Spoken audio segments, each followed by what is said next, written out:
Bonjour à tous et bienvenue sur Boost Up. Aujourd'hui, nous allons parler de l'entretien d'embauche, moment assez stressant notamment pour ceux qui n'ont pas l'habitude d'en passer un. On se dit de quoi parler, dans quel ordre et aussi comment éviter les imprévus et paraître le plus préparé et confiant possible. N'ayez crainte, nous allons aujourd'hui aborder 5 conseils pour faire une bonne impression lors de l'entretien.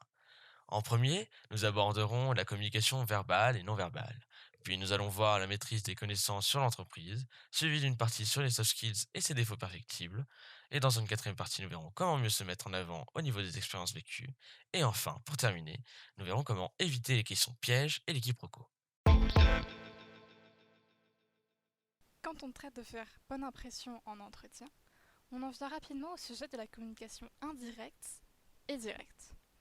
On parle alors de la communication verbale, mode de communication qui nécessite l'emploi de la voix, et de la communication non verbale, mode de communication qui fait recours aux gestes, aux expressions faciales, aux intonations de la voix, aux regards, etc. Quand on parle de la communication verbale, donc, le plus intéressant est de réfléchir à la formulation des phrases et de bien choisir ses mots. Il est aussi évident qu'il faut maîtriser la politesse et le respect face aux recruteurs. On peut aussi essayer de se montrer curieux envers l'entreprise, poser des questions ouvertes pour montrer qu'on va en savoir plus sur celle-ci, car cela est un fait qui, en temps normal, est apprécié par les recruteurs. En effet, prendre le fil de la discussion et l'amener est important. Évidemment, il faut laisser suffisamment de place aux recruteurs lors de l'entretien.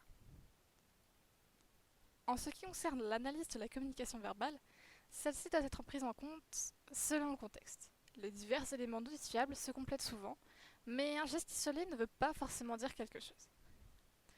Par exemple, que l'on soit debout aussi, le mieux est de toujours garder les pieds bien ancrés au sol.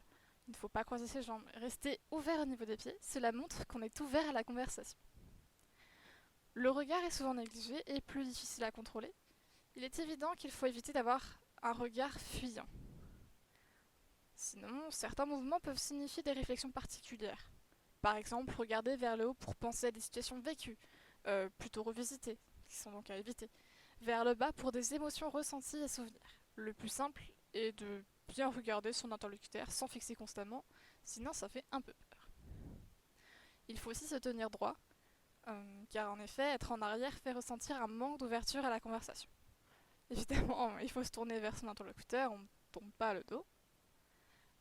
Il y a aussi d'autres petits gestes parasites qui peuvent desservir, comme se gratter pour de l'impatience, de la gêne ou de la réflexion. Ça peut être aussi dû au stress ou justement à une démangeaison, mais le mieux est essayer d'éviter tout ça. Les micro-caresses comme avec les mains et les cheveux pour se rassurer souvent à cause du stress. Donc. On peut aussi accompagner les termes de mouvements de bras et de mains, car des mains immobiles et proches du corps montrent un malaise et un discours trop anticipé. On peut aussi alors parler du cas des bras croisés qui montre totalement une fermeture à la discussion. Alors qu'en revanche, des mains éloignées du corps montrent plus d'authenticité, des réponses qui paraissent plus naturelles et fait plus humain. Ça montre un peu de la détente et du partage. Évidemment, quand on parle de mouvement de bras et de mains, il faut éviter que ça soit trop exagéré parce que si vous battez des ailes littéralement, je pense pas que ça soit bien vu en soi. La plupart de ces placements et mouvements sont réalisés euh, indirectement. Les comprendre et prendre le contrôle de ceux-ci peut permettre une bien meilleure impression auprès des recruteurs et aussi tout simplement d'anticiper les sentiments.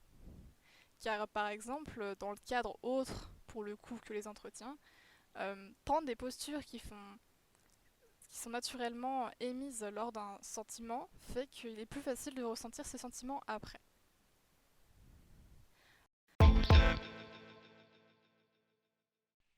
La maîtrise des connaissances sur l'entreprise choisie. Lorsqu'on souhaite travailler pour une entreprise, il est essentiel de pouvoir démontrer son intérêt pour celle-ci lors de l'entretien. Cela doit passer notamment par la connaissance de l'entreprise pour laquelle vous avez postulé, même si lors de la recherche d'emploi, on postule souvent à plusieurs offres d'affilée. Postuler à une entreprise sans la connaître réellement pourra vous porter défaut lors de l'entretien. Pour vous permettre de vous différencier et ainsi mettre toutes les chances de votre côté lors de l'entretien avec le recruteur, il faut pouvoir poser des questions pertinentes. D'une part pour montrer que vous êtes réellement intéressé par le poste, et d'autre part pour vous assurer vous-même que le poste et la culture d'entreprise vous convient. Vous pouvez donc consulter les réseaux sociaux ou le site de l'entreprise pour vous informer, ou même faire des recherches Google pour cerner au maximum la culture d'entreprise du poste que vous convoitez. Savoir se mettre en avant.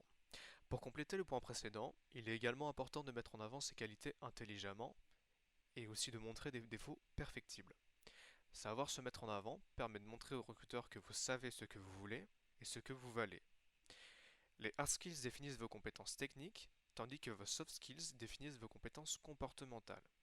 Il est important que vous preniez conscience des vôtres afin d'en pouvoir expliquer au mieux qui vous êtes à votre futur patron. Aussi, il faut pouvoir expliquer ses défauts. C'est une preuve de remise en question et qu'on cherche à évoluer. C'est un signe d'intelligence que d'accepter que ce qu'on fait et que ce que l'on dit n'est pas toujours parfait. Nous poursuivons dès à présent sur des conseils pour impressionner votre interlocuteur et surtout pour mieux se vendre à ce dernier lors d'un entretien. Tout d'abord, favorisez et mettez en avant les expériences les plus pertinentes avec les postes recherchés ou auxquels vous postulez dans votre CV et lettre de motivation. Si lors de la réalisation de votre CV, vous ne pouvez pas mettre en avant toutes vos expériences car elles ne sont pas pertinentes selon vous pour le poste recherché par rapport à d'autres expériences qui le seraient, nous vous invitons à les garder de côté. En effet, ces dernières vous seront utiles par la suite. Vous avez la chance d'obtenir un entretien? Parfait. Il faut alors continuer les efforts. Vous pourrez, lors de celui-ci, surprendre votre interlocuteur avec des expériences qu'il n'attendait pas de découvrir en vous parlant, donnant ainsi une touche agréable et surprenante de vos recruteurs. Également, n'hésitez pas lors de vos entretiens de préciser un maximum vos missions et tâches dans chaque expérience vécue qui ne sont pas tout le temps exprimées dans la totalité des lettres de motivation ou encore dans le CV. Il n'existe pas d'expérience inutile, donc n'ayez pas peur de mettre en avant vos expériences et soyez fiers de ces dernières, car chaque expérience professionnelle apporte des améliorations et cache souvent des besoins dans certaines compétences qui restent insoupçonnés.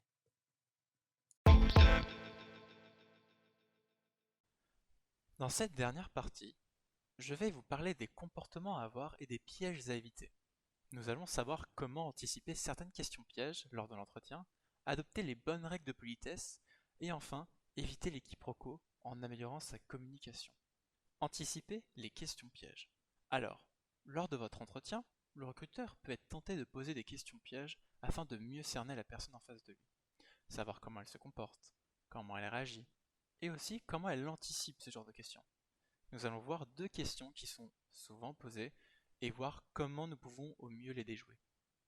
La première question est: pourquoi postulez-vous chez nous? Une question archi classique. Elle sert à évaluer votre connaissance de la collectivité ou administration employeur et surtout votre intérêt pour le poste. Ne décrivez pas le poste pour lequel vous postulez, car a priori, l'employeur en sait plus que vous sur le sujet. Mais dites plutôt en quoi celui-ci vous intéresse chez cet employeur en particulier. Ensuite, la seconde question: comment vos amis ou collègues vous décriraient-ils? Cette question est là pour estimer le recul que vous avez sur vous-même et évaluer si vous connaissez l'image que vous renvoyez aux autres. Restez honnête et franc. Ensuite, les règles de politesse. Cela semble plutôt évident pour certains, mais les règles de politesse sont primordiales pour faire bonne impression et éviter tout conflit inutile. Enlever son manteau avant de s'asseoir, attendre que l'on vous dise de vous asseoir et où, ne pas employer un vocabulaire inapproprié, ne pas couper la parole, être en harmonie avec son interlocuteur et opter pour un regard positif. Parfois, la différence entre deux personnes lors du choix d'une candidature peut se faire sur de petits détails lors de l'entretien, comme ceux énoncés plus tôt. Et enfin, éviter les quiproquos. Pour éviter les quiproquos, je vais vous parler de l'écoute active. C'est une méthode de communication et de management développée par un psychologue américain, Carl Rogers. Elle consiste à écouter l'autre personne attentivement, tout simplement, sans être directif, pour permettre un climat de confiance dans l'échange et permettre à l'interlocuteur de s'exprimer en toute liberté, sans crainte de jugement et sans pression de la part de l'autre. Je vais vous montrer les 5 techniques de l'écoute active. La première est l'acquiescement, c'est-à-dire qu'on traduit par des gestes ce que l'on comprend des dires de l'autre personne, comme hocher la tête par exemple. La seconde est d'adopter les mêmes codes de communication comme le vocabulaire ou la posture, et donc aussi d'adopter les mêmes codes sociaux afin d'avoir la meilleure compatibilité possible pour maximiser ses chances. La troisième, relativement naturelle, est d'être pleinement disponible pour écouter, c'est-à-dire mettre de côté tous les a priori qu'on peut avoir. La quatrième est de poser des questions ouvertes afin de fluidifier les échanges et les rendre plus complets pour avoir une discussion plus enrichissante en informations. Enfin, la dernière technique consiste à reformuler au fur et à mesure le discours de l'autre comme pour ancrer chaque étape de la réflexion et être sûr de parfaitement comprendre ce que l'autre est en train de dire. En espérant que ces techniques et ces conseils vous seront bénéfiques pour de futurs entretiens. Et voilà, c'est la fin de notre podcast sur les 5 conseils pour faire bonne impression en entretien.